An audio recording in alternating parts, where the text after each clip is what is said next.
ಆತ್ಮೀಯ ಕೇಳುಗರ, ನಿಮ್ಹಾನ್ಸ್ AHT ಗ್ರಾಮೀಣ ಸಮುದಾಯಗಳ ಸಮಗ್ರ ಮಾನಸಿಕ ಆರೋಗ್ಯ ಕಾರ್ಯಕ್ರಮ. ಹೊಸ ವರ್ಷದ ಈ ಸಂದರ್ಭದಲ್ಲಿ ಅನೇಕರು ಹೊಸ ವ್ಯಸನಗಳಿಗೆ ಬಲಿಯಾಗ್ತಾ ಇರ್ತಾರೆ. ಮತ್ತಷ್ಟು ಜನ ತಮ್ಮ ಹಳೆಯ ವ್ಯಸನಗಳನ್ನ ಬಿಡುವುದರತ್ತ ತಮ್ಮ ಪಯಣವನ್ನ ಬೆಳೆಸ್ತಾ ಇರ್ತಾರೆ. ಈ ವಿಚಾರದ ಬಗ್ಗೆ ಮಾತನಾಡಲಿಕ್ಕೆ ನಮ್ಮ ಕಾರ್ಯಕ್ರಮದಲ್ಲಿ ಇಂದು ಡಾಕ್ಟರ್ ವಿಕ್ರಮ್ ಸಿಂಗ್ ರಾವತ್ ರವರಿದ್ದಾರೆ.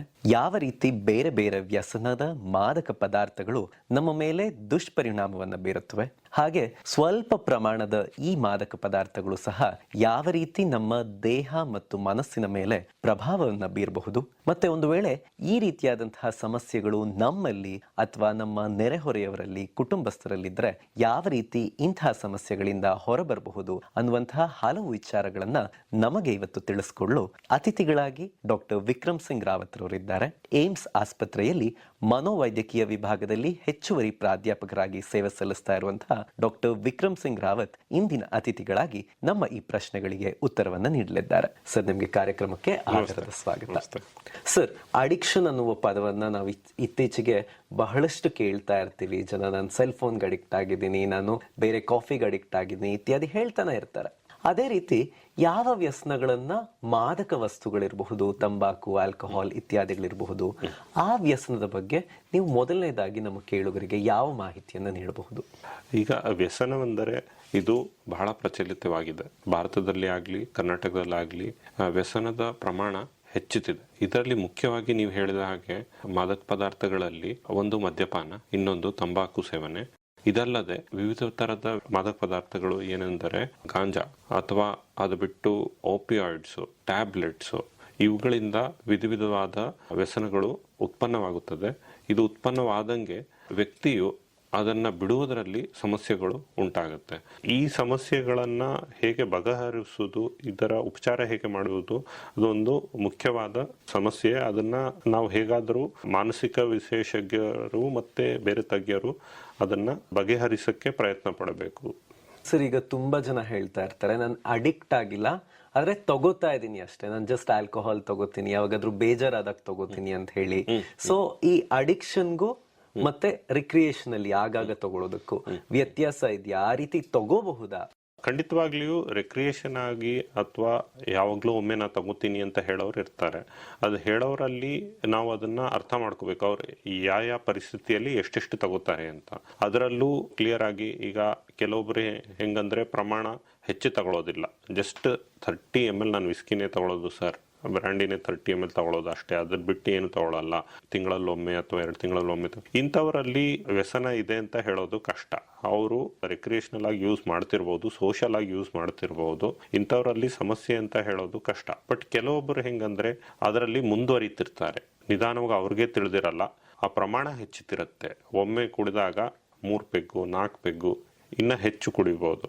ಅಂತ ಪರಿಸ್ಥಿತಿಯಲ್ಲಿ ಅದನ್ನ ಇನ್ನ ವಿಚಾರಿಸಿ ಅರ್ಥ ಮಾಡಿಕೊಂಡು ಅವರು ಅದು ಹೇಗೆ ಮುಂದುವರೆದಿದೆ, ಸ್ಟಾರ್ಟ್ ಮಾಡಿದಾಗ ಹೇಗಿತ್ತು, ಅವರು ಈಗ ಅದು ಯಾವ ಪರಿಸ್ಥಿತಿಯಲ್ಲಿ ಬದಲಾವಣೆಗೊಂಡಿದೆ ಅದನ್ನ ಅರ್ಥ ಮಾಡಿಕೊಂಡು ನಾವು ಅದನ್ನ ಬಗೆಹರಿಸಬಹುದು. ನೀವು ಹೇಳ್ದಂಗೆ ಸುಮಾರು ವ್ಯಕ್ತಿಗಳು ಇರ್ತಾರೆ, ಅವರಲ್ಲಿ ಸೋಷಿಯಲ್ ಯೂಸ್ ಅಥವಾ ರಿಕ್ರಿಯೇಷನಲ್ ಯೂಸ್ ಇರ್ತದೆ. ಅದರಲ್ಲಿ ಕೆಲವೊಬ್ರು ಅದರಲ್ಲಿ ಮುಂದುವರಿತಿರ್ತಾರೆ, ಅದನ್ನ ಅವರು ತನ್ನಲ್ಲಿ ತಿಳಿದಿರಲ್ಲ, ಆದರೆ ಅವರು ನಿಧಾನವಾಗಿ ಅದರಲ್ಲಿ ಮುಂದುವರೆದಿರ್ತಾರೆ. ಅವ್ರು ಮೊದಲು ಆರಂಭಿಸಿದಾಗ ತುಂಬಾ ಕಡಿಮೆ ಪ್ರಮಾಣ ತಗೋತಿರ್ಬೋದು, ಈಗ ಪ್ರಮಾಣ ಹೆಚ್ಚಾಗಿರ್ಬೋದು, ಆದ್ರೆ ಅದ್ರ ಕಡೆ ಅವ್ರ ಗಮನ ಇರಲ್ಲ. ಆ ಗಮನ ಸೆಳೆಯುವುದು ಒಂದು ನಮ್ಮ ಕಡೆಯಿಂದ ನಾವು ಮಾಡ್ಬೋದು. ಅದು ಮುಖ್ಯವಾದ ಒಂಥರ ಇಂಟರ್ವೆನ್ಷನ್ ಅಥವಾ ಕೌನ್ಸಿಲಿಂಗ್ ಅಲ್ಲಿ ಅದನ್ನ ನೋಡ್ಬೋದು ನಾವು ಅದನ್ನ. ಸೊ ನೀವು ಹೇಳಿದ ಹಾಗೆ ಅನೇಕರಿಗೆ ಇಲ್ಲ ನಾನು ಅಡಿಕ್ಟ್ ಆಗಿಲ್ಲ ಅಂತ ಅನ್ಸ್ತಾ ಇರತ್ತೆ, ಆದ್ರೆ ಗಮನಿಸ್ ನೋಡಿದಾಗ ನೀವು ಮೊದಲು ತಗೋತಾ ಇರುವ ಪ್ರಮಾಣಕ್ಕಿಂತಲೂ ಈಗ ಅದರ ಪ್ರಮಾಣ ಹೆಚ್ಚಾಗಿರ್ಬೋದು. ಅಂದ್ರೆ ಉದಾಹರಣೆಗೆ ಮೊದಲು ನೀವು 2 ತಗೋತಾ ಇದ್ದವರು ಈಗ 4 ಸಿಗರೆಟ್ ತಗೋತಾ ಇರೋದು, ಅಥವಾ 1 ಪೆಗ್ ತಗೋತಾ ಇರೋರು ಈಗ 4 ಪೆಗ್ ತಗೋತಾ ಇರೋದು, ಈ ರೀತಿ ಹೆಚ್ಚಾಗ್ತಾ ಹೋಗುತ್ತೆ. ಹಾಗಾಗಿ ರಿಕ್ರಿಯೇಷನಲ್ ಯೂಸ್ ಅನ್ನೋದನ್ನ ನಾವು ಮನಸ್ಸಲ್ಲಿ ಇಟ್ಕೊಂಡು ಯಾವುದೇ ಒಂದು ಸಹಾಯ ತಗೊಳ್ದೇ ಇರಬಾರ್ದು.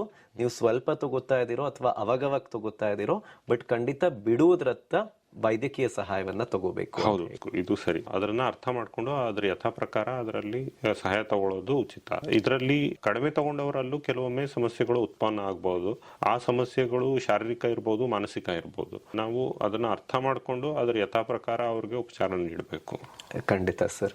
ಅನೇಕರು ಹೇಳ್ತಾ ಇರ್ತಾರೆ, ಒಟ್ಟಿಗೆ ನಂಗೆ ಸಡನ್ ಆಗಿ ಬಿಡೋಕ್ ಆಗೋದಿಲ್ಲ ಅಂತ ಹೇಳಿ. ವ್ಯಸನಗಳನ್ನ ಯಥೇಚ್ಛವಾಗಿ ಬಳಸುವಂತವರು ಸಹ ಹಠಾತ್ತನೆ ಬಿಡುವುದರಿಂದ ಏನಾದ್ರೂ ದುಷ್ಪರಿಣಾಮ ಇರುತ್ತಾ, ಅಥವಾ ಖಂಡಿತವಾಗಿ ಮನ್ಸ್ ಮಾಡಿದ್ರೆ ಯಾವುದೇ ವ್ಯಸನ ಇರ್ಬೋದು ಅದನ್ನ ಒಮ್ಮೆಲೆ ಬಿಡ್ಲಿಕ್ಕೆ ಅವಕಾಶ ಇದೆಯಾ?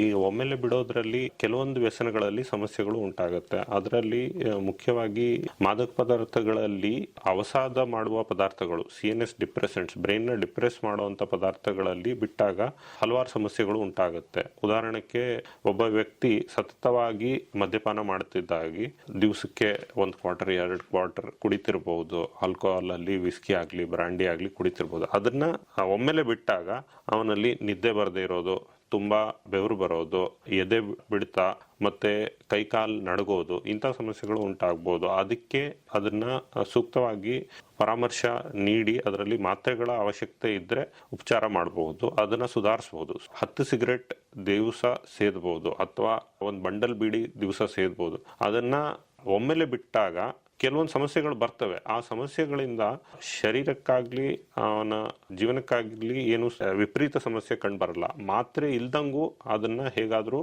ನೋಡ್ಕೊಂಡವ ಮುಂದುವರಿಸಬಹುದು. ಸೊ ಅಂಥದ್ರಲ್ಲಿ ಬಿಡೋದ್ರಲ್ಲಿ ಹೆಚ್ಚು ಸಮಸ್ಯೆ ಬರದೇ ಇರಬಹುದು. ಅದನ್ನ ಬಿಡಕ್ಕೆ ಸಾಧ್ಯ. ಆ ಮಾದಕ ಪದಾರ್ಥನ ಅರ್ಥ ಮಾಡ್ಕೊಂಡು ಅದರ ಸೇವನೆನ ಅರ್ಥ ಮಾಡ್ಕೊಂಡು ನಾವು ಒಮ್ಮೆಲೆ ಬಿಟ್ಟಾಗಿ ಅಂತ ಸಮಸ್ಯೆ ಉತ್ಪನ್ನ ಆಗುತ್ತೆ. ಅದ್ರ ಯಥಾ ಪ್ರಕಾರ ಅದಕ್ಕೆ ಉಪಚಾರ ನೀಡಬೇಕು. ಎಲ್ಲ ವ್ಯಸನಗಳನ್ನು ಒಮ್ಮೆಲೆ ಬಿಡಬಹುದು. ಒಂದ್ ವೇಳೆ ಕೆಲವು ಪದಾರ್ಥಗಳನ್ನ ಒಮ್ಮೆಲೆ ಬಿಡುವುದರಲ್ಲಿ ನಿಮ್ಗೆ ಏನಾದ್ರೂ ತೊಂದರೆ ಅನ್ಸಿದ್ರೆ ಸರಿಯಾದ ಮಾತ್ರೆ ಉಪಚಾರಗಳನ್ನ ವೈದ್ಯಕೀಯ ಸಲಹೆಯೊಂದಿಗೆ ಆ ಪದಾರ್ಥಗಳನ್ನು ಸಹ ಬಿಡಬಹುದು ಅಂತ. ಪ್ರಮಾಣ ಹೆಚ್ಚಿದ್ರಲ್ಲಿ ಒಮ್ಮೆಲೆ ಬಿಟ್ಟಾಗ ಕೆಲವೊಮ್ಮೆ ಪ್ರಾಣಕ್ಕೂ ತೊಂದರೆ ಆಗಬಹುದು. ಕೆಲವೊಮ್ಮೆ ರೋಗಿಗಳಿಗೆ ಮದ್ಯಪಾನ ಅಧಿಕ ಸೇವನೆ ಬಿಟ್ಟಾಗ ಫಿಟ್ಸ್ ಬಂದಂಗ ಆಗ್ಬಹುದು. ಅಥವಾ ಕೆಲವೊಮ್ಮೆ ಅವರ ಬ್ರೈನ್ ಅಲ್ಲಿ ಕೆಮಿಕಲ್ಸ್ ಬದಲಾವಣೆಗಳಿಂದ ತೀವ್ರವಾಗಿ ಬ್ರೈನ್ ಅಲ್ಲಿ ಬದಲಾವಣೆ ಬಂದು ಡಿಲೀರಿಯಂ ಟ್ರೆಮೆನ್ಸ್ ಅಥವಾ ಮತಿ ಭ್ರಮಣೆ ತರ ಆಗ್ಬಹುದು. ಸೊ ಅಂಥದ್ರಲ್ಲಿ ಉಪಚಾರ ಕೊಟ್ಟು ಅದನ್ನ ಸರಿಪಡಿಸಬೇಕಾಗತ್ತೆ. ಆದ್ರೆ ಇಂಥ ವ್ಯಕ್ತಿಗಳಲ್ಲಿ ಮಾದಕ ಪದಾರ್ಥ ಸೇವನೆ ತುಂಬಾ ಅಧಿಕ ಇರುತ್ತೆ. ಸರ್, ಇದರ ಜೊತೆಗೆ ಅನೇಕ ಪೋಷಕರು ಹೇಳುವಂತ ಪ್ರಶ್ನೆ ಏನಪ್ಪಾ ಅಂದ್ರೆ, ಮಕ್ಕಳು ಇಂತಹ ಅಭ್ಯಾಸಗಳಲ್ಲಿ ತೊಡಕೊಂಡಿರ್ತಾರೆ, ಆದ್ರೆ ಅದನ್ನ ನಮಗೆ ಪತ್ತೆ ಹಚ್ಚಲಿಕ್ಕೆ ಕಷ್ಟ ಆಗತ್ತೆ ಅಂತ ಹೇಳಿ. ಸೊ ಒಂದು ವೇಳೆ ನಿಮ್ಮ ಮನೆಯಲ್ಲಿರುವಂತಹ ಇತರರು ಅಥವಾ ನಿಮ್ಮ ಮನೆಯಲ್ಲಿರುವಂತಹ ಮಕ್ಕಳು ಯಾರಾದ್ರೂ ಈ ರೀತಿಯ ಪದಾರ್ಥಗಳನ್ನ ಬಳಸ್ತಾ ಇದ್ದಾರಾ ಅಂತ ಹೇಳಿ ಯಾವ ರೀತಿ ಕಂಡುಕೊಳ್ಬಹುದು ಸಾಧಾರಣವಾಗಿ? ಹೌದು, ಇದು ಸಾಮಾನ್ಯವಾಗಿ ಪೋಷಕರು ಹೇಳ್ತಾರೆ, ಈ ತರ ನಮ್ಮ ಮಗ ತಗೋತಿರ್ಬೋದು, ನಮ್ಮ ಮಗಳು ಈ ತರ ಏನೋ ಮಾಡ್ತಿರ್ಬೋದು, ನಮ್ಮ ಮನಸ್ಸಲ್ಲಿ ಸಂದೇಹ ಇದೆ ಅಂತ. ಇದನ್ನ ತಿಳಿದು ಪಡೆಯಕ್ಕೆ ಮನೆಯವರು ನೇರವಾಗಿ ಕೇಳಿ ನೋಡ್ಬೋದು ಮಗುನ. ಆದ್ರೆ ಅದು ಕೇಳಿದಾಗ ಮಗು ಜೊತೆ ಕೋಪ ಇಟ್ಕೊಂಡು ಕೋಪದ ಭಾವದಿಂದ ಕೇಳಿದ್ರೆ ಮಗು ಒಪ್ಕೊಂಡೇ ಇರ್ಬೋದು. ಅದಲ್ಲದೆ ಮಗುವಿನಲ್ಲಿ ಕೆಲವು ಬದಲಾವಣೆಗಳು ಕಂಡು ಬರ್ಬೋದು. ಅವರ ಸ್ಕೂಲಲ್ಲಿ ಬರೋ ಮಾರ್ಕ್ಸ್ ಅಲ್ಲಿ ಕಡಿಮೆ ಇರ್ಬೋದು, ಸ್ಕೂಲಲ್ಲಿ ಅಟೆಂಡೆನ್ಸ್ ರೆಗ್ಯುಲರ್ ಇಲ್ಲದೆ ಇರಬಹುದು, ಅಥವಾ ಬ್ಯಾಗ್ಸ್ ಅಥವಾ ಅವ್ರ ಯೂನಿಫಾರ್ಮ್ ಅಲ್ಲಿ ಇಂಥ ಪದಾರ್ಥಗಳ ಅವಶೇಷ ಸಿಗಬಹುದು, ಅಥವಾ ಶರೀರದಿಂದ ಅಥವಾ ಬಾಯಿಂದ ಮಾದಕ ಪದಾರ್ಥಗಳ ವಾಸನೆ ಬರಬಹುದು. ಸೊ ಅದರಲ್ಲಿ ವಿಶೇಷವಾಗಿ ಗಮನ ಇಟ್ಟಾಗ ಅವರು ಅದರ ಯಥಾ ಪ್ರಕಾರ ಗುರ್ತಿಡಿಯೋಕ್ಕೆ ಸಹಾಯವಾಗುತ್ತೆ. ಅಂದ್ರೆ ಎಂತ ಮಾದಕ ಪದಾರ್ಥ ಇರ್ಬೋದು, ಅಥವಾ ಪಾರ್ಟಿಗೆ ಹೋದಾಗ, ಹೊರ ಹೋದಾಗ, ಫ್ರೆಂಡ್ಸ್ನ ಭೇಟಿ ಆದಾಗ ಅವಾಗ ಮಾದಕ ಪದಾರ್ಥ ಸೇವನೆ ಮಾಡಬಹುದು. ಅಥವಾ ದುಡ್ಡು ವಿಪರೀತ ಖರ್ಚಾಗ್ತಿರ್ಬಹುದು, ಆ ದುಡ್ಡು ಮಾದಕ ಪದಾರ್ಥ ಉಪಯೋಗಕ್ಕೆ ಖರ್ಚು ಮಾಡ್ತಿರ್ಬೋದು. ಸೊ ಅದ್ರ ಮೇಲೆ ಗಮನವಿಟ್ಟು ಹೆಂಗಾದ್ರೂ ಪೋಷಕರನ್ನ ಅದನ್ನ ಕಂಡುಹಿಡಿಯಕ್ಕೆ ಸಹಾಯವಾಗುತ್ತೆ. ಸರ್, ನೀವು ತುಂಬಾ ಚೆನ್ನಾಗಿ ಹೇಳಿದ್ರೆ, ಯಾವ ರೀತಿ ಯಾವ್ದಾದ್ರು ವಿದ್ಯಾರ್ಥಿ ಇರ್ಬೋದು ಅಥವಾ ಮಕ್ಕಳಿರಬಹುದು, ಅವರು ಮಾದಕ ವಸ್ತುಗಳು, ತಂಬಾಕು, ಆಲ್ಕೋಹಾಲ್ ಇತ್ಯಾದಿಗಳ ಹವ್ಯಾಸದಲ್ಲಿ ತೊಡಕೊಂಡಾಗ ಯಾವ ರೀತಿ ಅವರ ಮೈಯಿಂದ, ಬಟ್ಟೆಗಳಿಂದ ಬರುವಂತಹ ದುರ್ವಾಸನೆ ಇರಬಹುದು, ಅಥವಾ ಅವರ ಆಹಾರ ವಿಹಾರಗಳಲ್ಲಿ ಆಗುವಂತಹ ವ್ಯತ್ಯಾಸ, ಅವರು ಶಾಲೆಯನ್ನು ತಪ್ಪಿಸುವಂಥದ್ದು ಇತ್ಯಾದಿಗಳಲ್ಲಿ ಯಾವ ರೀತಿ ವ್ಯತ್ಯಾಸವಾಗುತ್ತೆ, ಅವುಗಳಿಂದ ಕುರುಹುಗಳನ್ನ ಪೋಷಕರು ಕಂಡು ಹಿಡಿಬಹುದು ಅಂತ ಹೇಳಿ. ಸರ್, ಇದರೊಟ್ಟಿಗೆ ಅನೇಕರಿಗೆ ತಂಬಾಕು ಬಿಡಬೇಕು ಅಂತ ಇಷ್ಟ ಇರುತ್ತೆ, ಅಥವಾ ಆಲ್ಕೋಹಾಲ್ ಬಿಡಬೇಕು ಅಂತ ಇಷ್ಟ ಇರುತ್ತೆ. ಯಾವ್ದಾದ್ರು ಮಾದಕ ವ್ಯಸನಗಳಿಗೆ ಅವರು ಅವುಗಳಲ್ಲಿ ತೊಡಕೊಂಡಾಗ ಅದರಿಂದ ಹೊರಗೆ ಬರಬೇಕು ಅಂತ ಇಷ್ಟ ಇರುತ್ತೆ. ಆದ್ರೆ ಅನೇಕರಲ್ಲಿ ಕಾಡುವಂತಹ ಭಯ ಏನಪ್ಪಾ ಅಂದ್ರೆ, ಮಕ್ಕಳಲ್ಲಿ ಈಗ ಉದಾಹರಣೆಗೆ ನಾನು ಹೋಗಿ ಯಾವ್ದಾದ್ರು ಡಾಕ್ಟರ್ ಹತ್ರ ಅಥವಾ ಟೀಚರ್ ಹತ್ರ ಈ ವಿಷಯವನ್ನ ಹಂಚ್ಕೊಂಡಾಗ, ಮುಖ್ಯವಾಗಿ ಹಾಸ್ಪಿಟಲ್ಗಳಲ್ಲಿ ಡಾಕ್ಟರ್ಗಳ ಬಳಿ ಈ ವಿಚಾರವನ್ನ ಹೇಳಿದಾಗ ಅದರಿಂದ ನಂಗೆ ಏನಾದ್ರೂ ತೊಂದರೆ ಆಗತ್ತಾ, ಇದರಿಂದ ಏನಾದ್ರೂ ಪೊಲೀಸ್ ಕಂಪ್ಲೇಂಟ್ ಕೊಟ್ಬಿಡ್ತಾರ ನನ್ ಮೇಲೆ ಅನ್ನುವಂತಹ ಭಯ ಅನೇಕರಲ್ಲಿ ಇರುತ್ತೆ. ಉದಾಹರಣೆಗೆ ಯಾರೋ ಯಾರಿಂದಲೋ ಗಾಂಜಾ ಇತ್ಯಾದಿ ಮಾದಕ ವಸ್ತುಗಳನ್ನ ತಗೊಂಡ್ಬಿಟ್ಟಿರ್ತಾರೆ, ಬಳಸೋದನ್ನ ಶುರು ಮಾಡಿರ್ತಾರೆ. ಇದನ್ನ ಯಾರಿಗಾದ್ರೂ ಹೇಳಿದ್ರೆ ನಂಗೆ ಕಾನೂನಿನ ಪರವಾಗಿ ಏನಾದ್ರೂ ತೊಂದರೆ ಆಗತ್ತಾ, ಸಹಾಯ ಬೇಡಬಹುದಾ ಇಲ್ವಾ ಅನ್ನುವಂತಹ ಒಂದಷ್ಟು ಸಂಶಯಗಳಿದೆ. ಅದ್ರ ಬಗ್ಗೆ ನೀವು ಒಂದಷ್ಟು ಮಾಹಿತಿ ಕೊಡಬಹುದಾ? ಈ ತರ ಭಯಗಳು ಇರ್ತವೆ. ಆದ್ರೆ ಉಪಚಾರ ಯಾರಾದ್ರೂ ಬೇಕು ಅಂತ ಆಸ್ಪತ್ರೆಗೆ ಬಂದ್ರೆ ಅವರು ಬಂದು ಆರಾಮಾಗಿ ಉಪಚಾರ ತಗೋಬಹುದು ಅಂತ ಯಾವುದೇ ಭಯವಿರುವುದಿಲ್ಲ. ಯಾಕಂದ್ರೆ ಅವರು ಅದನ್ನ ಸುಧಾರಿಸಕ್ ಮುಂದೆ ಬರ್ತಿದ್ದಾರೆ. ಸೊ ಅದ್ರ ಯಥಾ ಪ್ರಕಾರ ಅವ್ರಿಗೆ ಸಹಾಯ ಸಿಕ್ಕೇ ಸಿಗತ್ತೆ, ಮತ್ತೆ ಕಾನೂನಿಂದ ಸಮಸ್ಯೆ ಆಗುವುದಿಲ್ಲ. ಇಂಥ ಯಾವುದೇ ಪರಿಸ್ಥಿತಿಯಲ್ಲಿ ಅವರು ಉಪಚಾರ ಬೇಕು ಅಂತ ಮುಂದೆ ಬಂದ್ರೆ ಅವ್ರಿಗೆ ಕಾನೂನಿಂದ ಸಮಸ್ಯೆ ಕಂಡು ಬರೋದಿಲ್ಲ. ಬೇರೆ ಬೇರೆ ತರ ಕಾನೂನಲ್ಲಿ ವ್ಯವಸ್ಥೆಗಳಿದ್ದಾವೆ. ಆದ್ರೆ ಯಥಾ ಪ್ರಕಾರ ಅವ್ರಿಗೆ ಉಪಚಾರ ನೀಡಬಹುದು. ಮತ್ತೆ ಅವ್ರಿಗೆ ಕಾನೂನು ಕಡೆಯಿಂದ ತುಂಬಾ ವಿಪರೀತ ಸಮಸ್ಯೆ ಆಗುತ್ತೆ, ಆ ತರ ಸಂಭಾವನೆ ಇರುವುದಿಲ್ಲ. ಸರ್ಕಾರ ಇದನ್ನ ನೋಡಿ ಇಂಥವ್ರಿಗೆ ಸಹಾಯ ಮಾಡಬೇಕು, ಇಂಥವ್ರಿಗೆ ಸಹಾಯ ಮಾಡಿ ಇದರಲ್ಲಿ ಪುನರ್ವಾಸ ಮಾಡಿದ್ರೆ ಅವರು ಇನ್ನ ಸಾಮಾಜಿಕವಾಗಿ ಮತ್ತೆ ಪರಿವಾರದಲ್ಲಿ ಹೆಚ್ಚಾಗಿ ಅವರು ಸಕ್ರಿಯವಾಗಬಹುದು. ಸೊ ಆದ್ರಿಂದ ಇದರಲ್ಲಿ ಹೆದರಬೇಕಾಗುವಂಥದ್ದು ಏನೂ ಇಲ್ಲ. ಅವರು ಧೈರ್ಯವಾಗಿ ಮುಂದೆ ಬಂದು ಇದಕ್ಕೆ ಉಪಚಾರ ಬೇಕು ನನಗೆ ಅಂತ ಅವ್ರ ಹತ್ರ ಇರೋ ಮಾನಸಿಕ ರೋಗಿ ವಿಶೇಷಜ್ಞ ಅಥವಾ ಫಿಸಿಷಿಯನ್ ಇದ್ರೆ ಅವ್ರ ಹತ್ರ ಮುಂದೆ ಬಂದು ಅದನ್ನ ಡಿಸ್ಕಸ್ ಮಾಡಿ ಮುಂದೆ ಹೇಗೆ ಅದನ್ನ ಸುಧಾರಿಸೋದು ಅಂತ ಪ್ರಯತ್ನ ಪಡಬಹುದು. ರೈಟ್ ಸರ್, ಇದು ತುಂಬಾ ಒಳ್ಳೆಯ ಮಾಹಿತಿಯನ್ನು ನೀಡಿದ್ರಿ. ಯಾಕಂದ್ರೆ ಅನೇಕರಲ್ಲಿ ನಾನು ಡಾಕ್ಟರ್ ಹತ್ರ ಹೆಲ್ಪ್ ತಗೊಂಡ್ರೆ ಅವ್ರು ನನ್ನ ಪೇರೆಂಟ್ಸಿಗೆ ಹೇಳ್ಬಿಡ್ತಾರ, ಸ್ಕೂಲಲ್ಲಿ ಹೇಳ್ಬಿಡ್ತಾರ, ಅಥವಾ ಯಾವ್ದಾದ್ರು ಸಬ್ಸ್ಟೆನ್ಸಸ್ ತಗೋತಾ ಇದ್ದಾಗ ಪೊಲೀಸರಿಗೆ ತಿಳಿಸಿ ನನ್ಗೆ ಏನಾದ್ರೂ ತೊಂದರೆ ಕೊಡ್ತಾರ ಅನ್ನುವಂಥ ಅಪನಂಬಿಕೆಯಿಂದ ಸಹಾಯವನ್ನ ಪಡೆಯೋದನ್ನ ನಿಲ್ಲಿಸ್ತಾರೆ. ಆದ್ರೆ ನೀವು ಉತ್ತಮವಾದಂತಹ ಮಾಹಿತಿಯನ್ನ ಕೊಟ್ರಿ. ಈಗ ವೀಕ್ಷಕರು ಅಥವಾ ಕೇಳುಗರು ಅರ್ಥ ಮಾಡ್ಕೋಬಹುದು, ಒಂದು ವೇಳೆ ಯಾವ್ದಾದ್ರು ಮಾದಕ ವ್ಯಸನಗಳಿಗೆ ಅವರು ಅಭ್ಯಾಸಗೊಂಡಿದ್ರೆ ಅವರು ಯಾವುದೇ ಹೆದರಿಕೆ ಅಥವಾ ಭಯವಿಲ್ಲದೆ ಹತ್ತಿರದ ಆಸ್ಪತ್ರೆಗೆ ಹೋಗಿ ಈ ಒಂದು ಅಭ್ಯಾಸವನ್ನ ಬಿಡ್ಲಿಕ್ಕೆ ವೈದ್ಯರಿಂದ ಸಹಾಯವನ್ನ ಪಡಿಬಹುದು ಅಂತ ಹೇಳಿ. ಖಂಡಿತ ಸರ್, ಇದರೊಟ್ಟಿಗೆ ಮಾನಸಿಕ ಆರೋಗ್ಯಕ್ಕೂ ಮತ್ತು ಈ ರೀತಿಯಾದಂತಹ ಮಾದಕ ವ್ಯಸನಗಳಿಗೆ, ಡಿಪ್ರೆಷನ್ ಇರಬಹುದು, ಖಿನ್ನತೆ ಇರಬಹುದು, ಆತ್ಮಹತ್ಯೆಯನ್ನ ಮಾಡಿಕೊಳ್ಳುವಂತಹ ಅವಕಾಶಗಳಿರಬಹುದು, ಇಂತಹ ಮಾನಸಿಕ ಆರೋಗ್ಯ ಸಮಸ್ಯೆಗಳಿಗೂ ವ್ಯಸನಕ್ಕೂ ಯಾವ ರೀತಿಯಾದಂತ ಸಂಬಂಧ ಇದೆ? ಹೌದು, ಇದೊಂದು ಮುಖ್ಯವಾದ ನೀವು ಸಂಬಂಧ ಕೇಳಿದ್ದೀರಾ. ಇದರಲ್ಲಿ ಮಾದಕ ಪದಾರ್ಥಗಳು ನಮ್ಮ ಮೆದುಳಿನ ಮೇಲೆ ಹೆಚ್ಚಾಗಿ ಪ್ರಭಾವ ಬೀಳುತ್ತವೆ. ಈ ಪ್ರಭಾವ ಬರ್ತಾ ಬರ್ತಾ ಮಾನಸಿಕ ಸಮಸ್ಯೆ ರೂಪುಗೊಂಡು ಅದು ನಮ್ಮ ಮುಂದೆ ಇನ್ನ ಹೆಚ್ಚಿನ ಸಮಸ್ಯೆ ಆಗ್ಬಹುದು. ಸೊ ನೀವು ಹೇಳ್ದಂಗೆ ಖಿನ್ನತೆ, ಡಿಪ್ರೆಷನ್ ಇದು ಉಂಟಾಗಬಹುದು. ಖಿನ್ನತೆ ಅಲ್ಲದೆ ಆಂಗ್ಸೈಟಿ ಡಿಸಾರ್ಡರ್ ಬೇರೆ ಬೇರೆ ತರವಾಗಿ ಕಂಡು ಬರ್ಬೋದು. ಇದಲ್ಲದೆ ಸೈಕೋಸಿಸ್, ತೀವ್ರವಾದ ಸಮಸ್ಯೆ ಕಂಡು ಬರಬಹುದು. ಇಂಥ ವ್ಯಕ್ತಿಗಳಲ್ಲಿ ನಾವು ಮಾದಕ ಪದಾರ್ಥಗಳ ಉಪಚಾರ ನೀಡೋದಲ್ಲದೆ ಮಾನಸಿಕ ಸಮಸ್ಯೆ ಉಪಚಾರ ಕೂಡ ನೀಡಬೇಕಾಗಬಹುದು. ಇಂಥ ವ್ಯಕ್ತಿಗಳಲ್ಲಿ ಎರಡೆರಡು ತರ ಸಮಸ್ಯೆ ಕಂಡು ಬರಬಹುದು. ಹೇಗಂದ್ರೆ ಒಬ್ಬ ವ್ಯಕ್ತಿಗೆ ಡಯಾಬಿಟಿಸ್ ಇದ್ರೆ BP ಕೂಡ ಬರ್ಬೋದು ನಿಧಾನವಾಗಿ, ಅಥವಾ BP ಇದ್ರೆ ನಿಧಾನವಾಗಿ ಡಯಾಬಿಟಿಸ್ ಕೂಡ ಕಂಡು ಬರಬಹುದು ಅಂತ ವ್ಯಕ್ತಿಯಲ್ಲಿ. ಅದೇ ಪ್ರಕಾರವಾಗಿ ಮಾದಕ ಪದಾರ್ಥ ಸೇವನೆದಿಂದ ಏನಾಗುತ್ತಂದ್ರೆ ಬರ್ತಾ ಬರ್ತಾ ಮಾನಸಿಕ ಸಮಸ್ಯೆಗಳು ಬರೋ ಚಾನ್ಸಸ್ ಹೆಚ್ಚಾಗುತ್ತೆ. ಅದು ಬಂದಾಗ ಅದಕ್ಕೆ ಮಾನಸಿಕ ಸಮಸ್ಯೆಗೂ ಕೂಡ ಉಪಚಾರ ನೀಡಬೇಕಾಗಬಹುದು. ಇವತ್ತು ನಾವು ಈ ವಿಚಾರವಾಗಿ ಯಾವ ರೀತಿ ವ್ಯಸನಗಳು ದೇಹವನ್ನ ಹಾಳು ಮಾಡತ್ವೆ, ಒಂದ್ ವೇಳೆ ಆ ರೀತಿ ವ್ಯಸನಗಳಿದ್ರೆ ಯಾಕೆ ಹೊರಬರುವಂಥದ್ದು ಮುಖ್ಯ, ಎಲ್ಲ ವಿಚಾರಗಳನ್ನ ಚರ್ಚೆ ಮಾಡಿದ್ವಿ. ಇದರೊಟ್ಟಿಗೆ ಕೇಳುಗರಲ್ಲಿ ಅಥವಾ ಅನೇಕ ವ್ಯಸನದ ಬಳಕೆದಾರರಲ್ಲಿ ಒಂದಷ್ಟು ತಿಳುವಳಿಕೆಗಳು, ತಪ್ಪು ನಂಬಿಕೆಗಳಿದೆ. ಉದಾಹರಣೆಗೆ, ನಾನು ಇಷ್ಟು ವರ್ಷದಿಂದ ಆಲ್ರೆಡಿ ಬಳಸ್ತಾ ಇದ್ದೀನಿ, ಈಗ ಏನು ತೊಂದರೆ ಆಗ್ಬೇಕು ನನ್ನ ದೇಹದ ಒಳಗಡೆ ಅದ್ ಆಗೋಗ್ಬಿಟ್ಟಿದೆ, ಬಿಡೋದ್ರಿಂದ ಈಗ ಏನಾದ್ರೂ ಲಾಭ ಇದೆಯಾ ದೇಹಕ್ಕೆ ಅನ್ನುವಂಥದ್ದು ಒಂದು ಪ್ರಶ್ನೆ ಅನೇಕರು ಕೇಳುವಂಥದ್ದು. ಇದಕ್ಕೆ ನೀವು ಉತ್ತರಿಸಬಹುದಾ? ಇದು ಒಂದು ಅಪನಂಬಿಕೆ ತುಂಬಾ ಪ್ರಚಲಿತವಾಗಿದೆ. ಇದರಲ್ಲಿ ಏನಂದ್ರೆ, ಇಷ್ಟು ವರ್ಷದಿಂದ ಉಪಯೋಗಿಸಿದ್ದೀನಿ, ಏನು ಸಮಸ್ಯೆ ಉಂಟಾಗ್ಲಿಲ್ಲ, ಈಗಲೂ ಮುಂದೆ ಏನು ಸಮಸ್ಯೆ ಬರೋದಿಲ್ಲ, ಬಂದ್ರು ಅದರಲ್ಲಿ ತಗೊಳ್ಳೋದ್ರಿಂದ ಅದರದ್ದು ಏನು ರೋಲ್ ಇಲ್ಲ ಅಂತ ಹೇಳ್ತಾರೆ. ಕೆಲವೊಬ್ರು ಏನಂದ್ರೆ 10 ವರ್ಷದಿಂದ ಬೀಡಿ ಸೇರ್ತಿದ್ದೀನಿ ಸರ್, ಇದರಿಂದ ಏನೂ ಆಗಿಲ್ಲ, ಏನಾಗುತ್ತೆ. ಕೆಲವೊಬ್ರು ಏನ್ ಹೇಳ್ತಾರೆ ಅಂದ್ರೆ, ನಮ್ ತಾತ ಸೇರ್ತಿದ್ರು, ಅವ್ರು 80 ವರ್ಷ ಬದುಕಿದ್ರು, ಅವ್ರಿಗೆ ಏನೂ ಆಗಿಲ್ಲ, ಈ ತರ ಎಲ್ಲ ಉದಾಹರಣೆ ಕೊಡ್ತಾರೆ. ಆದ್ರೆ ಅವ್ರು ಇದರ್ಥ ಮಾಡ್ಕೊಳ್ಳೋದಿಲ್ಲ. ಸೇವನೆ ಮಾಡೋರಲ್ಲಿ ವ್ಯಕ್ತಿಗಳಲ್ಲಿ 100 ವ್ಯಕ್ತಿಗಳು ನಾವು ನೋಡಿದ್ರೆ ಅವರಲ್ಲಿ ಬೇರೆ ಬೇರೆ ತರಹದ ಸಮಸ್ಯೆಗಳು, ಅದು ಹಾರ್ಟಿಗೆ ಸಂಬಂಧವಾಗ್ಲಿ, ಲಿವರ್ಗೆ ಸಂಬಂಧವಾಗ್ಲಿ, ಅಥವಾ ಕ್ಯಾನ್ಸರ್ ಆಗ್ಲಿ, ಈ ಸಮಸ್ಯೆಗಳು ಹೆಚ್ಚಿರ್ತವೆ. ಅದರಲ್ಲಿ ಕೆಲವೊಬ್ಬರು ಸಮಸ್ಯೆ ಇದ್ದು ಕೂಡ ಜಾಸ್ತಿ ವಯಸ್ಸು ಪಡೆಯಬಹುದು. ನಾವು ಏನ್ ಅರ್ಥ ಮಾಡ್ಕೋಬೇಕಂದ್ರೆ ಎಲ್ಲಾ ವ್ಯಕ್ತಿಗಳನ್ನು ಕಂಡಾಗ ಸಾಮಾನ್ಯ ಜನರಿಗಿಂತ ಹೆಚ್ಚಾಗಿ ಅವರಲ್ಲಿ ಕಾಯಿಲೆಗಳು ಕಂಡು ಬರ್ತವೆ. ಇದನ್ನ ಬಿಟ್ಟಾಗ ಮಾದಕ ಪದಾರ್ಥಗಳನ್ನ ಅವರ ಶರೀರದಲ್ಲಿ ಬದಲಾವಣೆಗಳು ತಕ್ಷಣವಾಗಿ ಸುಧಾರಣೆ ಆಗುತ್ತೆ, ಮತ್ತೆ ಕಾಯಿಲೆಗಳು ಬರುವ ಚಾನ್ಸ್ ತುಂಬಾ ಕಡಿಮೆ ಆಗುತ್ತೆ. ಕೆಲವೊಬ್ರು 10 ವರ್ಷ 20 ವರ್ಷ ಸಿಗರೆಟ್ ಸೇದಿರ್ತಾರೆ, ಬೀಡಿ ಸೇದಿರ್ತಾರೆ, ಅವರಲ್ಲಿ ಕೂಡ ಬದಲಾವಣೆಗಳು ನಿಧಾನವಾಗಿ ಬರ್ತದೆ. 1 ವರ್ಷ 2 ವರ್ಷದಲ್ಲಿ ತುಂಬಾ ಸುಧಾರಣೆ ಆಗುತ್ತೆ. ಮತ್ತೆ ಇರೋ ಕಾಯಿಲೆಗಳು ಅವರ ಲಂಗ್ಸ್ ಅಲ್ಲಿ ಪ್ರಾಬ್ಲಮ್ ಇರ್ಬೋದು ಅಥವಾ ಹಾರ್ಟ್ ಅಲ್ಲಿ ಪ್ರಾಬ್ಲಮ್ ಇರ್ಬೋದು, ಅದರಲ್ಲಿ ತಿರ್ಗಾ ಮತ್ತೆ ಬದಲಾವಣೆ ಬಂದು ಸುಧಾರಣೆ ಆಗುತ್ತೆ. ಸೊ ಇದರಲ್ಲಿ ಬಿಡುವ ದಿವಸದಿಂದ ಸುಧಾರಣೆಗಳು ಕಂಡು ಬರುತ್ತೆ. ಅದು ಸುಧಾರಣೆ ನಿಧಾನವಾಗಿ ಬರ್ತಾ ಬರ್ತಾ ತಿಂಗಳು ವರ್ಷ ಆಗ್ತಾ ಆಗ್ತಾ ಇನ್ನ ಅವರಲ್ಲಿ ಒಂಥರ ಸ್ಥಿರತೆ ಬರುತ್ತೆ, ಮತ್ತೆ ಶಾರೀರಿಕವಾಗಿ ಮಾನಸಿಕವಾಗಿ ಅವರ ಸ್ವಾಸ್ಥ್ಯ ಸುಧಾರಣೆ ಇರುತ್ತೆ. ಸರ್, ಇದರೊಟ್ಟಿಗೆ ಅನೇಕ ಯುವಕರಲ್ಲಿ ಯುವತಿಯರಲ್ಲಿ ನಾವು ಗಮನಿಸುವಂತಹ ಒಂದಷ್ಟು ಅಪನಂಬಿಕೆಗಳೇನಪ್ಪಾ ಅಂದ್ರೆ, ಎಲ್ಲವನ್ನ ಒಂದ್ಸಲ ಟ್ರೈ ಮಾಡಬೇಕು, ಟ್ರೈ ಮಾಡೋದ್ರಲ್ಲಿ ಏನು ತಪ್ಪಿಲ್ಲ ಅಂತ ಹೇಳುವಂಥದ್ದು, ಅಥವಾ ಸ್ವಲ್ಪ ಪ್ರಮಾಣದಲ್ಲಿ ಅಥವಾ ಯಾವುದೋ ಫಂಕ್ಷನ್ ಅಲ್ಲೋ ಪಾರ್ಟಿಯಲ್ಲೋ ನ್ಯೂ ಇಯರ್ ಅಲ್ಲೋ ತಗೊಂಡ್ರೆ ಏನು ತಪ್ಪಿಲ್ಲ ಅನ್ನುವಂಥದ್ದು, ಈ ರೀತಿಯಾದಂತಹ ಒಂದಷ್ಟು ನಂಬಿಕೆಗಳಿವೆ. ಅದು ಸರಿಯಾ? ಸರಿ ಇಲ್ಲ. ಈ ಅಪನಂಬಿಕೆಯಲ್ಲಿ ಸಮಸ್ಯೆ ಏನಂದ್ರೆ, ಆ ಮಾದಕ ಪದಾರ್ಥನ ಅರ್ಥ ಮಾಡ್ಕೋಬೇಕು. ಈಗ ವಿಧ ವಿಧವಾದ ಮಾದಕ ಪದಾರ್ಥಗಳಿದಾವೆ. ಪ್ರತಿ ಮಾದಕ ಪದಾರ್ಥದಲ್ಲೂ ಅದರದ್ದು ಸ್ಟ್ರೆಂತ್ ಪವರ್ ಇರ್ತದೆ. ಸೊ ಅದನ್ನ ತಗೊಂಡಾಗ ಪ್ರತಿ ವ್ಯಕ್ತಿಗೂ ಬೇರೆ ಬೇರೆ ತರವಾದ ಅನುಭವ ಇರ್ತದೆ.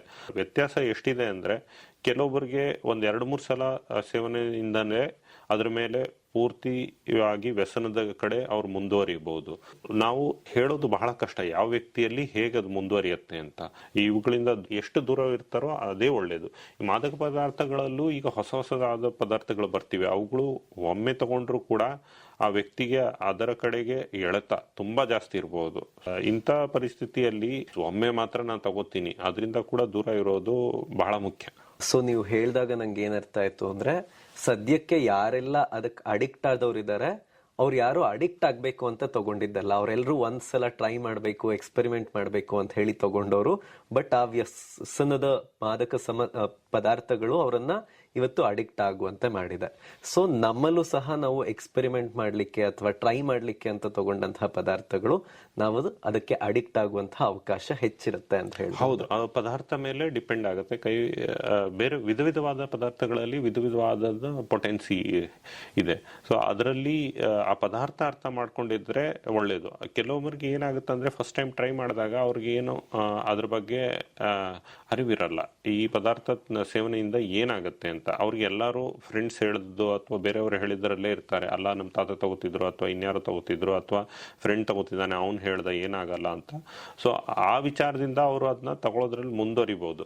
ಆದ್ರೆ ಮುಂದುವರಿದ ನಂತರ ಕೆಲವೊಮ್ಮೆ ತುಂಬಾ ಸಮಸ್ಯೆ ಉಂಟಾಗಬಹುದು. ಬಟ್ ಸಾಮಾನ್ಯವಾಗಿ ಈಗ ಬಿಯರ್ ಇದೆ, ಇವುಗಳಲ್ಲಿ ಹೇಳೋದು ಕಷ್ಟ. ಇದರಲ್ಲಿ ಒಮ್ಮೆ ಯೂಸ್ ಮಾಡೋದ್ರಲ್ಲಿ ತುಂಬಾ ಸಮಸ್ಯೆ ಆಗುತ್ತೆ ಅಂತ ಹೇಳೋದು ಕಷ್ಟ.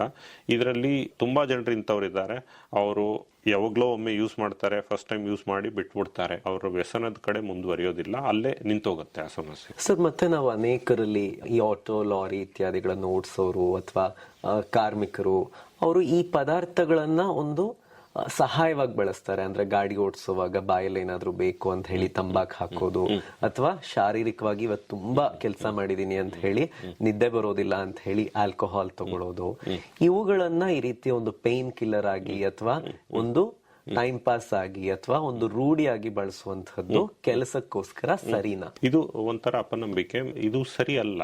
ಯಾಕಂದ್ರೆ ಇದ್ರಲ್ಲಿ ನಾವ್ ಏನ್ ಅರ್ಥ ಮಾಡ್ಕೋಬೇಕಂದ್ರೆ, ಅವ್ರ ಕೆಲಸ ಮಾಡ್ಲಿಕ್ಕೆ ಅವ್ರಿಗೆ ಇದರ ಸಹಾಯ ಬೇಕಾಗ್ತಿದೆ ಅಂದ್ರೆ, ಅವ್ರ ಮಾನಸಿಕವಾಗಿ ಅಥವಾ ಶಾರೀರಿಕವಾಗಿ ಅವ್ರ ಕೆಲಸದಲ್ಲಿ ಅವ್ರಿಗೇನೋ ಸಮಸ್ಯೆ ಉಂಟಾಗ್ತಿದೆ. ಅದನ್ನ ಅರ್ಥ ಮಾಡ್ಕೊಂಡು ಕೌನ್ಸಿಲಿಂಗ್ ಮಾಡಿ ಅದನ್ನ ಹೇಗ್ ಬಗೆಹರಿಸಬಹುದು, ಅದನ್ನ ಹೇಗ್ ಸುಧಾರಿಸಬಹುದು, ಮಾದಕ ಪದಾರ್ಥವಿಲ್ಲದಂಗೆ ಹೇಗೆ ಸುಧಾರಿಸಬಹುದು ಅಂತ ನಾವು ನೋಡ್ಬೇಕು. ತುಂಬಾ ವ್ಯಸನದ ಕಡೆ ಮುಂದುವರಿತಿದ್ದಾರೆ ಅಂದ್ರೆ, ಅಂತ ಪರಿಸ್ಥಿತಿಯಲ್ಲಿ ಅದನ್ನ ಅರ್ಥ ಮಾಡ್ಕೊಂಡು ಹೇಗೆ ಅದನ್ನ ಬಗೆಹರಿಸಿ ಅದರಿಂದ ಬೇರೆ ಆಗೋದು. ಕೆಲಸ ಮುಂದುವರಿಬೇಕು ಹೊರತು ವ್ಯಸನ ಮುಂದುವರಿಬಾರ್ದು.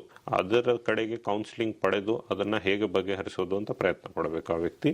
ಬೇಕಾಗಿದ್ದಲ್ಲಿ ಅದಕ್ಕೆ ಔಷಧಿ ಮಾತ್ರೆ ತಗೊಂಡು ಇನ್ನೇನಾದ್ರೂ ಅಂತ ಸಮಸ್ಯೆ ಇದ್ರೆ ಅದನ್ನ ಸುಧಾರಿಸಕ್ ಪ್ರಯತ್ನ ಪಡಬೇಕು. ಸರ್, ಕಡೆಯದಾಗ ಮತ್ತೊಂದು ಪ್ರಶ್ನೆ.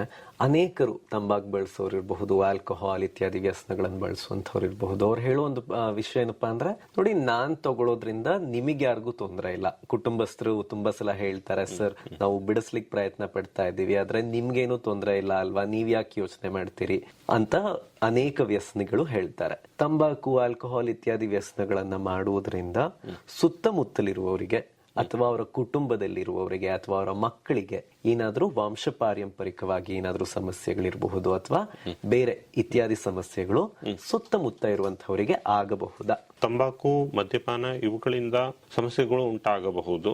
ಅದರಲ್ಲಿ ವಿಧ ವಿಧವಾದ ಸಮಸ್ಯೆಗಳು ಇರಬಹುದು. ಯಾರಾದ್ರೂ ಬೀಡಿ ಸೇದಿದ್ರೆ, ಸಿಗರೇಟ್ ಸೇದಿದ್ರೆ ಅದರ ಸ್ಮೋಕಿನಿಂದ ಎಫೆಕ್ಟ್ ಆಗ್ತವೆ. ಯಾರಾದ್ರೂ ಪ್ರೆಗ್ನೆಂಟ್ ಆಗಿದ್ರೆ ಆ ಮಹಿಳೆಗೆ ಎಫೆಕ್ಟ್ ಆಗುತ್ತೆ, ಮಗು ಕೂಡ ಎಫೆಕ್ಟ್ ಆಗಬಹುದು. ಸ್ಮೋಕ್ ಇನ್ಹೇಲ್ ಮಾಡೋದ್ರಿಂದ ಅದರ ಎಫೆಕ್ಟ್ ಆಗಬಹುದು. ಪ್ರೆಗ್ನೆಂಟ್ ಆಗಿರೋ ಮಹಿಳೆ ಏನಾದರೂ ಸೇವನೆ ಮಾಡಿದ್ರೆ ಮಗುವಿಗೆ ಎಫೆಕ್ಟ್ ಆಗುತ್ತೆ. ಇದಲ್ಲದೆ ಪೋಷಕರು ಯಾರಾದರೂ ಉಪಯೋಗಿಸೋದ್ರಿಂದ ಮಕ್ಕಳು ಅದನ್ನ ನೋಡಿ ಅದನ್ನ ಉಪಯೋಗಿಸೋಕೆ ಪ್ರಯತ್ನ ಪಡಬಹುದು. ಅಪ್ಪ ಹೀಗ್ ಮಾಡ್ತಾರೆ, ನಾನು ಕೂಡ ಮಾಡೋದ್ರಲ್ಲಿ ಏನ್ ತಪ್ಪು, ಮನೇಲಿ ಏನಾದ್ರು ಇಟ್ಟಿದ್ರೆ ಅಂತ ಮಾದಕ ಪದಾರ್ಥ ಅದನ್ನ ಉಪಯೋಗಿಸಿ ಕೂಡ ಅವ್ರು ತಿರ್ಗಾ ಅದ್ರ ಕಡೆಗೆ ಉಪಯೋಗದ ಕಡೆಗೆ ಮುಂದುವರಿಬಹುದು. ಕೆಲವೊಮ್ಮೆ ಏನಾಗುತ್ತೆ ಅಂದ್ರೆ ಪ್ರೆಗ್ನೆಂಟ್ ಲೇಡೀಸ್ ತಗೊಳ್ಳೋದ್ರಿಂದ ಮಗುವಿನ ಮೆದುಳಿನ ಮೇಲೆ ಎಫೆಕ್ಟ್ ಆಗ್ಬಿಟ್ಟು ಮಗುವಿನ ಓದ್ ಬರೋದ್ರಲ್ಲಿ ಸಮಸ್ಯೆ ಬರ್ಬೋದು, ಏಕಾಗ್ರತೆಯಲ್ಲಿ ಸಮಸ್ಯೆ ಬರ್ಬೋದು, ಮಗು ವಿಕಾಸದಲ್ಲಿ ಸಮಸ್ಯೆ ಕಂಡು ಶಾಲೆಯಿಂದ ಹಲವಾರು ಸಮಸ್ಯೆಗಳು ಕಂಡು ಬರ್ಬೋದು ಅಂತ ಪರಿಸ್ಥಿತಿಯಲ್ಲಿ. ಸರ್, ಇದು ನಾವು ವಯಸ್ಕರ ಬಗ್ಗೆ ಮಾತಾಡಿದ್ವಿ, ಮಕ್ಕಳಲ್ಲಿ ಯಾವ ರೀತಿ ಸಮಸ್ಯೆಗಳಾಗತ್ತೆ, ಗರ್ಭಾವಸ್ಥೆಯಲ್ಲಿ ಯಾವ ಸಮಸ್ಯೆಗಳಾಗತ್ತೆ ಅಂತ ಹೇಳಿ. ಅನೇಕರು ಹೇಳ್ತಾರೆ ವೃದ್ಧಾಪ್ಯದಲ್ಲಿ ಇಂಥ ಅಭ್ಯಾಸಗಳನ್ನೆಲ್ಲ ಬಿಡ್ಲಿಕ್ಕೆ ಸಾಧ್ಯ ಇಲ್ಲ ಅಂತ ಹೇಳಿ. ಹಿರಿಯ ವಯಸ್ಸಿನಲ್ಲಿಯೂ ಸಹ ಇಂಥ ಯಾವ್ದಾದ್ರು ಅಭ್ಯಾಸಗಳನ್ನ ಮಾಡ್ಕೊಂಡಿದ್ರೆ ಅವುಗಳನ್ನ ಬಿಡ್ಲಿಕ್ಕೆ ಸಾಧ್ಯತೆ ಇದೆಯಾ? ಖಂಡಿತವಾಗಿ ಸಾಧ್ಯತೆ ಇದೆ. ಮಾದಕ ಪದಾರ್ಥಗಳಲ್ಲಿ ಏನ್ ಕಂಡು ಬರುತ್ತಂದ್ರೆ ಅವರು ಹೇಗೋ ಅದನ್ನ ತಮ್ಮ ದಿನಚರ್ಯದಲ್ಲಿ ಅಳವಡಿಸ್ಕೊಂಡಿರ್ತಾರೆ. ಅದನ್ನ ಬಿಡಕ್ಕೆ ಕಷ್ಟ ಪಡ್ತಿರ್ತಾರೆ ಅಥವಾ ಕಷ್ಟ ಪಡದೇ ಇರ್ಬೋದು ಅಥವಾ ಅರಿವು ಇಲ್ಲದೆ ಇರ್ಬೋದು ಇದನ್ನ ಬಿಡಕ್ಕೆ ನಾನು ಪ್ರಯತ್ನ ಪಡಬೇಕು ಅಂತ ಪರಿಸ್ಥಿತಿಯಲ್ಲಿ ಕೆಲವೊಮ್ಮೆ ನಾವೇನ್ ಕಂಡು ಬರುತ್ತಂದ್ರೆ ಒಂದು ನಾವು ಸಹಾಯ ಕೊಡೋದ್ರಿಂದ ಅವ್ರು ಬಿಡಬಹುದು, ಇನ್ನೊಂದು ಅವರ ಅರಿವು ಹೇಗೋ ಸುಧಾರಣೆ ಆಗೋದ್ರಿಂದ ಅವ್ರು ಬಿಡಬಹುದು. ಹೇಗಂದ್ರೆ ಒಂದು ಉದಾಹರಣೆಗೆ ಒಬ್ರು ಟೈಲರ್ ಬಂದು ನಮ್ಮ ಹತ್ರ 55-60 ವರ್ಷದ ವಯಸ್ಸಲ್ಲಿ ಬಂದು ಸರ್ ನಾನು ತಂಬಾಕು ಬಿಡ್ಬೇಕು ಅಂತ ಹೇಳಿದ್ರು. ಯಾಕಪ್ಪ ನೀನ್ ತಂಬಾಕು ಬಿಡ್ಬೇಕು ಅಂತ ನಾವು ಕೇಳಿದಾಗ ಅವ್ರು ಏನ್ ಹೇಳಿದ್ರು ಅಂದ್ರೆ ಸರ್ ನಾನು ಸುಮಾರು 30 ವರ್ಷದಿಂದ ತಗೋತಿದ್ದೀನಿ, ನಾನು ಟೈಲರು, ಹಂಗೆ ನಡೀತಿತ್ತು 30 ವರ್ಷದಿಂದ, ಏನಾಗಲ್ಲ ಅಂತ ಸುಮ್ಮನಿದೆ. ಬಟ್ ಇತ್ತೀಚೆಗೆ ನನಗೆ ಹೆದರಿಕೆ ಸ್ಟಾರ್ಟ್ ಆಯ್ತು. ಏನ್ ಹೆದರಿಕೆ ಆಯ್ತು ಅಂದ್ರೆ ನಾನು ಟೈಲರ್ ಅಂದ್ರೆ ಎಲ್ಲಾ ಮೆಜರ್ಮೆಂಟ್ ಕೈ ಬೆರಳಲ್ಲೇ ತಗೋತೀನಿ. ಸೊ ಈಗ ಮೆಜರ್ಮೆಂಟ್ ತಗೋತಿರ್ಬೇಕಾದ್ರೆ ನನಗೆ ಅಭ್ಯಾಸ ಇದೆ, ನನ್ನ ಕೈ ಬೆರಳು ಬಾಯಲ್ಲಿ ತುತ್ತಿಟ್ಟಾಗ ಎಷ್ಟು ಹೋಗುತ್ತೆ ಅಂತ. ಈ ನಿಧಾನಕ್ಕೆ ಏನಾಯ್ತಂದ್ರೆ ನನಗೆ ಗೊತ್ತಾಗ್ತಾ ಬಂತು, ನಾನು ಮೊದಲು 3 ಬೆರಳು ಹೋಗ್ತಿತ್ತು ನನ್ನ ಬಾಯಲ್ಲಿ, ಈಗ 2 ಹೋಗುತ್ತೆ. ಸೊ ನಾನು ಬಾಯಿ ತೆಗಿಯೋದು ಕಷ್ಟ ಆಗ್ತಿದೆ. ಸೊ ನನಗೆ ಅವಾಗ ಭಯ ಆಯ್ತು. ನಾವು ಓದಿದೆ, ಇಂಟರ್ನೆಟ್ ಅಲ್ಲಿ ಹುಡುಕಾಡಿದೆ, ಅದ್ರಲ್ಲಿ ಅರ್ಥ ಆಯ್ತು ಈ ಬಾಯಲ್ಲಿ ಏನೇನೋ ಬದಲಾವಣೆ ಆಗುತ್ತೆ ತಂಬಾಕು ಸೇವನೆಯಿಂದ, ಕ್ಯಾನ್ಸರ್ ಆಗ್ಬೋದು ಅಂದ್ಬಿಟ್ಟು ಅದಕ್ಕೆ ನನಗೆ ಹೆದರಿಕೆ ಆಯ್ತು. ಅದಕ್ಕೆ ನಾನು ಬಿಟ್ಬಿಟ್ಟೆ. ಹೇಳ್ದಂಗೆ ಒಮ್ಮೆಲೆಲ್ಲೇ ಬಿಟ್ಬಿಟ್ರು ಅವ್ರು. ಅಷ್ಟು ತಂಬಾಕು ಸೇವನೆ ಇತ್ತಲ್ಲ ಒಮ್ಮೆಲೆಲ್ಲೇ ಬಿಟ್ಟು ಅವ್ರು ಬಂದು ಹೇಳಿದ್ರು ಸರ್ ನಾನು ಬಿಟ್ಬಿಟ್ಟಿದ್ದೀನಿ ಈಗ, ಅಂದ್ರೂ ಕೆಲವೊಮ್ಮೆ ಅದ್ರ ಕಡೆಗೆ ಎಳ್ತಾ ಬರುತ್ತೆ, ಅದನ್ನ ಹೇಗ್ ನಾನು ಸುಧಾರಿಸೋದು ಅದಕ್ಕಂತ ನಿಮ್ಮ ಹತ್ರ ಬಂದಿದ್ದೀನಿ ಹೊರತು ಅದನ್ನ ಈಗ ಬಿಟ್ಟಿದ್ದೀನಿ, ಖಂಡಿತ ಅದ್ರ ಕಡೆ ತಿರ್ಗಾ ಹೋಗೋದಿಲ್ಲ. ಈಗ ನೀವ್ ಏನ್ ನೋಡಿದ್ರಂದ್ರೆ ಅವ್ರು ಸುಮಾರು ವರ್ಷದಿಂದ ತಗೋತಾ ಈಗ 55-60 ವರ್ಷದ ವಯಸ್ಸುವರೆಗೂ ಮುಂದೆ ಬಂದ್ಬಿಟ್ಟಿದ್ದಾರೆ. ಬಟ್ ಈಗ ಹೆದರಿಕೆಯಿಂದ ಅದನ್ನ ಬಿಟ್ಟು ಅವ್ರ ಅರಿವು ಹೆಚ್ಚಾಗಿರೋದ್ರಿಂದ ಬದಲಾವಣೆ ಬಂದಿದೆ, ಬಿಹೇವಿಯರ್ ಚೇಂಜ್, ಅವ್ರ ಬಿಹೇವಿಯರ್ ಅಲ್ಲಿ ವರ್ತನೆಯಲ್ಲಿ ಪರಿವರ್ತನೆ ಬಂದಿದೆ, ಇಂಥ ಬದಲಾವಣೆಗಳು ಬರ್ತವೆ. ಸೊ ಇದಕ್ಕೆ ನಾವು ನಮ್ಮ ಕಡೆಯಿಂದ ಸಹಾಯ ಮಾಡಬಹುದು. ವಯಸ್ಕರಲ್ಲೂ ಬಿಡೋದು ಏನ್ ಸಮಸ್ಯೆ ಇಲ್ಲ, ಅವರು ಖಂಡಿತವಾಗಿ ಬಿಡಬಹುದು. ಬಟ್ ಅದರಲ್ಲಿ ಬೇರೆ ಬೇರೆ ಪರಿಸ್ಥಿತಿ ಇರ್ತದೆ, ಅದನ್ನ ಹುಡುಕಿ ನಾವು ಅವ್ರ ಕಡೆಗೆ ಅವರ ಅರಿವನ್ನ ಸುಧಾರಿಸಿದ್ರೆ ಅವ್ರು ಮುಂದೆ ಬಂದು ಅದನ್ನ ಸುಲಭವಾಗಿ ಬಿಡಬಹುದು. ತುಂಬಾ ಒಳ್ಳೆಯ ಉದಾಹರಣೆಯೊಂದಿಗೆ ಒಳ್ಳೆಯ ಉತ್ತರವನ್ನ ನೀಡಿದ್ರಿ ಸರ್, ಧನ್ಯವಾದಗಳು.